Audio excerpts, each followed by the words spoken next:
안녕하세요. 저는 김순자입니다. 올해 72이에요. 오늘 여러분께 제 이야기를 들려드리려고 합니다. 며느리와의 갈등으로 눈물 흘렸던 이야기인데요. 지금 생각해보면 정말 많은 걸 깨달았던 시간이었어요. 처음엔 저도 며느리를 많이 원망했거든요. 하지만 진실을 알고 나니까 정말 제가 부끄러웠습니다. 저는 대구에서 태어나서 평생을 대구에서 살았어요. 남편과 결혼해서 아들 둘을 낳고 키웠죠. 큰아들은 서울로 시집간 지 오래됐고, 작은 아들 종수가 저와 함께 살고 있어요. 남편이 5년 전에 세상을 떠난 후로는 종수네 식구와 함께 지내고 있습니다.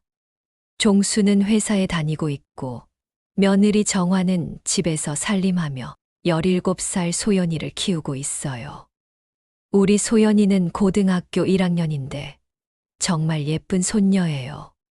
제가 사는 이유 중 하나가 바로 소연이거든요. 그런데 문제는 며느리와의 관계였어요. 사실 처음부터 불편했던 건 아니에요. 정화가 시집 왔을 때는 나름대로 착하고 순한 며느리라고 생각했거든요. 하지만 살다 보니까 어떻게 표현해야 할까요? 뭔가 저를 무시하는 것 같은 느낌이 들기 시작했어요.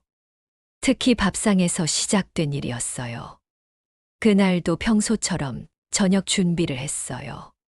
저는 평생 이 집 살림을 해왔거든요.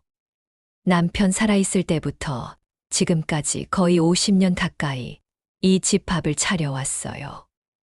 우리 집 식구들이 뭘 좋아하는지, 어떻게 간을 맞춰야 하는지 다 알고 있다고 자부했죠. 그런데 그날 저녁 온 가족이 둘러앉아서 밥을 먹는데 정화가 갑자기 말하는 거예요. 어머니, 요즘 반찬이 너무 짜요. 소연이 건강도 생각하셔야죠. 그 한마디에 제 가슴이 철렁했어요. 평생 가족들 밥 해주면서 살았는데 며느리한테 이런 소리를 듣다니 정말 서운하고 억울했어요. 내가 소연 걱정 안 할 줄 아냐? 내가 평생 이 집 밥 해왔어. 제가 목소리가 좀 높아졌나 봐요. 그러니까 종수가 중간에서 말리더라고요. 엄마, 정화도 소연이 걱정해서 그러는 거니까 이해해 주세요. 그런데 이게 시작이었어요. 그 이후로 정화가 제 요리에 대해서 이런저런 말을 하기 시작했어요. 어머니, 이거 너무 기름져요. 어머니, 요즘은 이렇게 요리하지 않아요. 이런 식으로 말이에요. 처음엔 참았어요. 며느리가 나름대로 가족 건강을 생각해서 하는 말이겠거니 하면서요. 하지만 자꾸 그러니까 점점 마음이 상했어요. 마치 제가 지금까지 가족들 건강을 생각하지 않고 요리해왔다는 것처럼 들렸거든요. 그뿐만 아니라 다른 일들도 있었어요. 제가 손녀 소연이한테 뭐 해주려고 하면 어머니, 괜찮아요.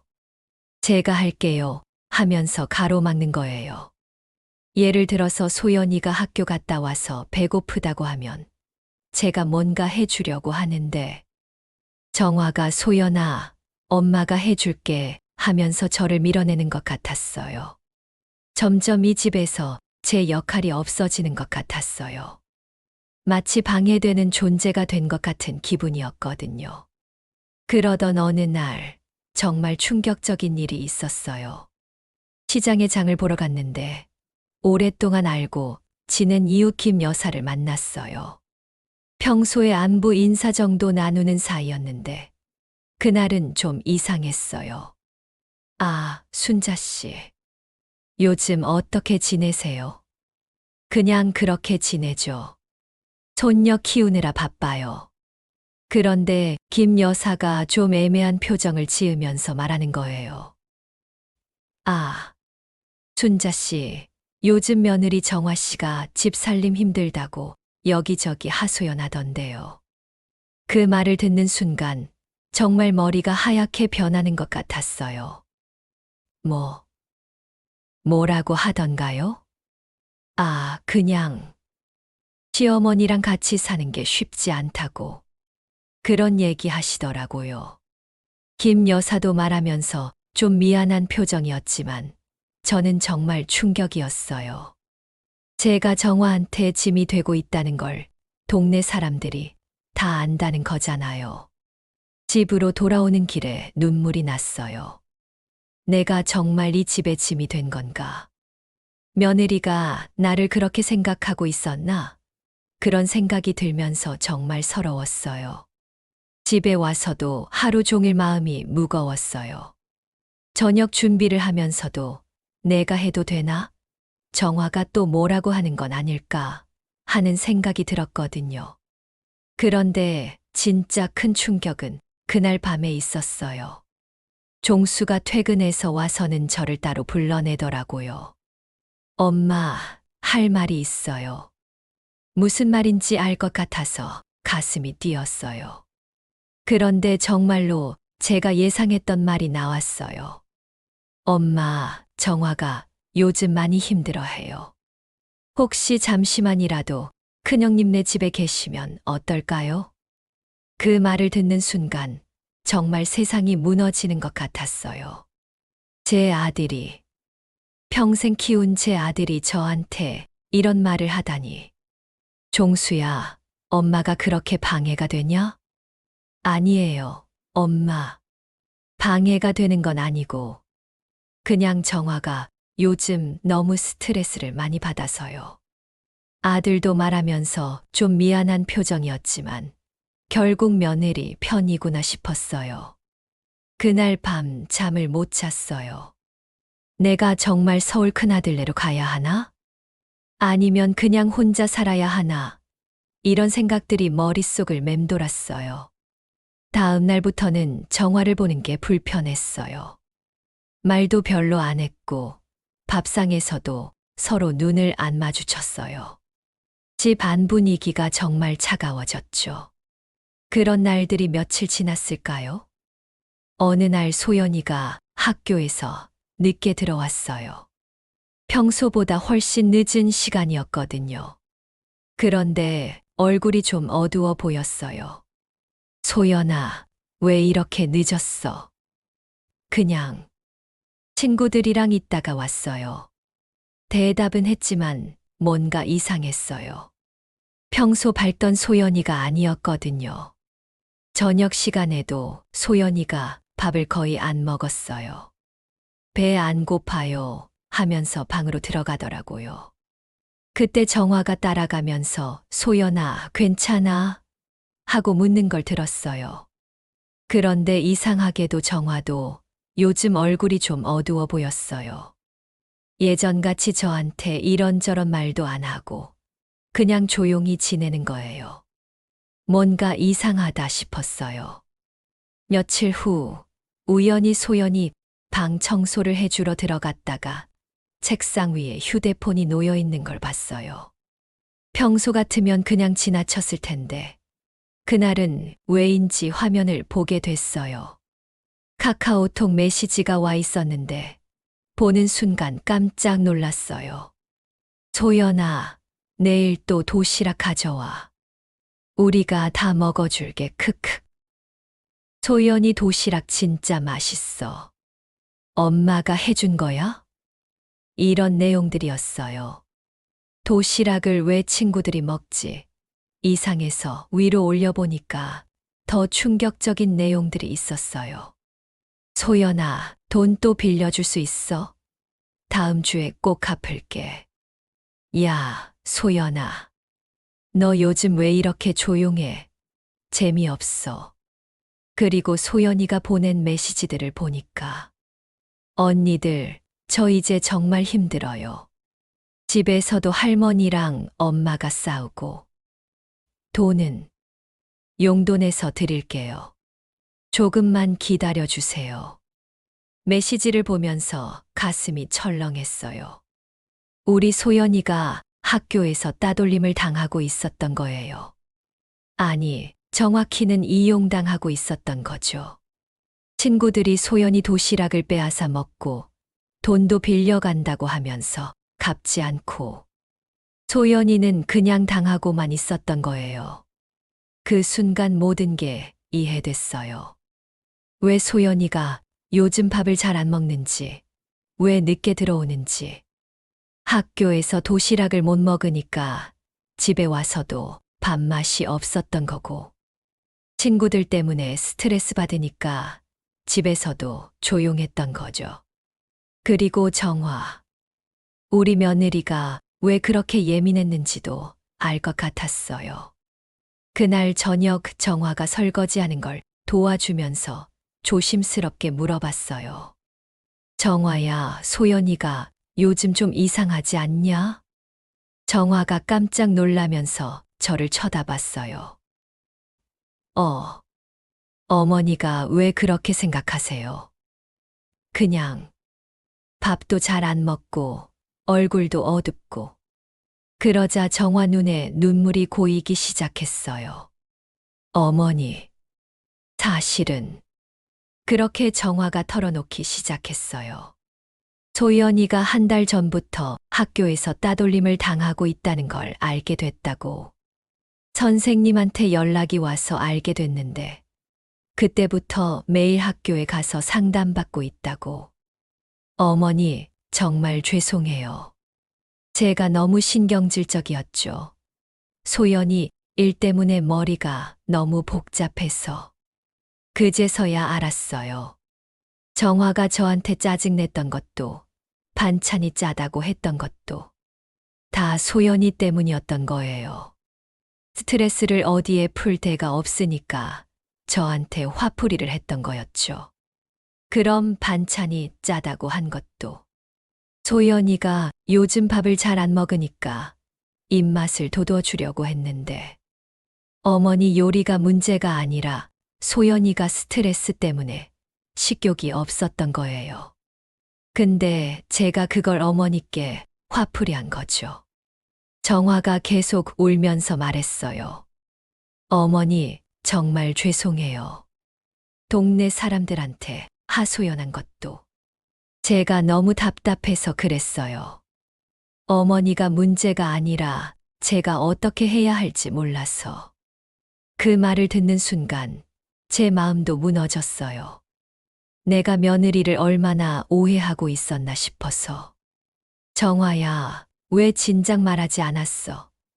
나도 같이 고민했을 텐데. 어머니가 평소에 소연이를 너무 예뻐하시니까 걱정시켜 드리고 싶지 않았어요. 그날 밤 정화와 정말 오랫동안 이야기했어요. 소연이 문제를 어떻게 해결할지, 우리가 어떻게 도와줄 수 있을지. 다음 날부터는 모든 게 달라졌어요.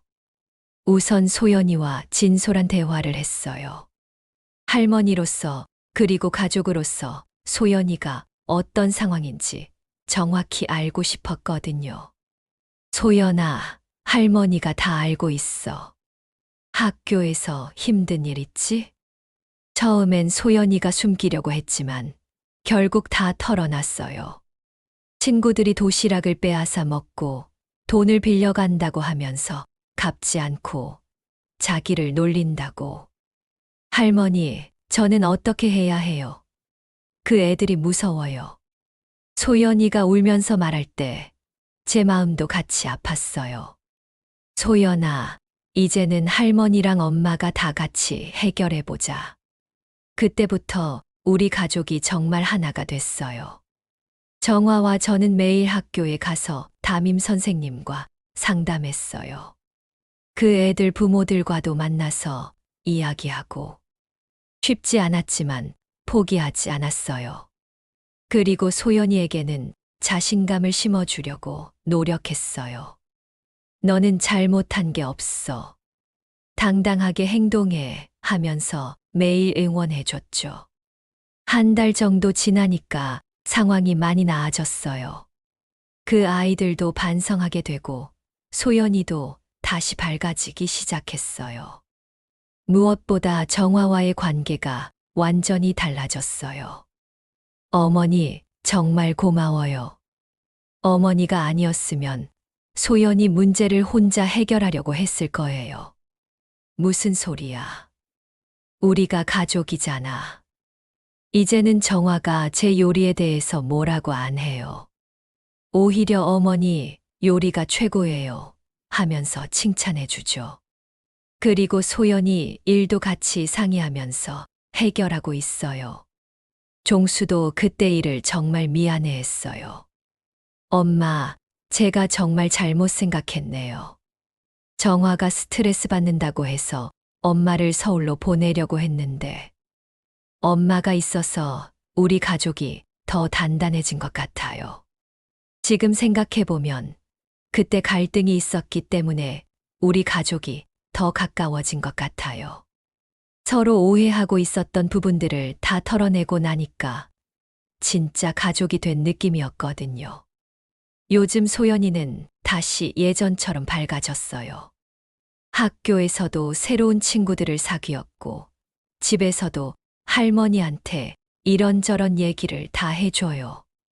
할머니, 오늘 학교에서 이런 일이 있었어요. 할머니가 해주신 도시락 친구들이 부러워해요.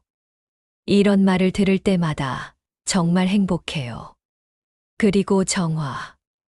이제는 정말 며느리가 아니라 딸 같아요. 요리할 때도 같이 하고, 소연이 일도 같이 상의하고. 가끔은 정화가 힘들 때 제가 위로해 주기도 하고요. 어머니, 저 정말 운이 좋네요. 이런 시어머니 만나서. 정화가 이런 말을 할 때마다 제가 더 고마워요. 여러분께 말씀드리고 싶은 건 가족 간의 갈등이 생겼을 때 너무 성급하게 판단하지 마시라는 거예요. 저도 정화를 나쁜 며느리라고 생각했지만 알고 보니 정화도 나름의 어려움이 있었던 거거든요.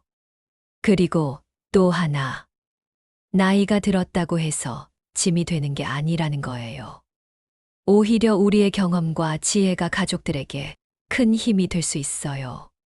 소연이 문제도 제가 있었기 때문에 더 잘 해결할 수 있었거든요.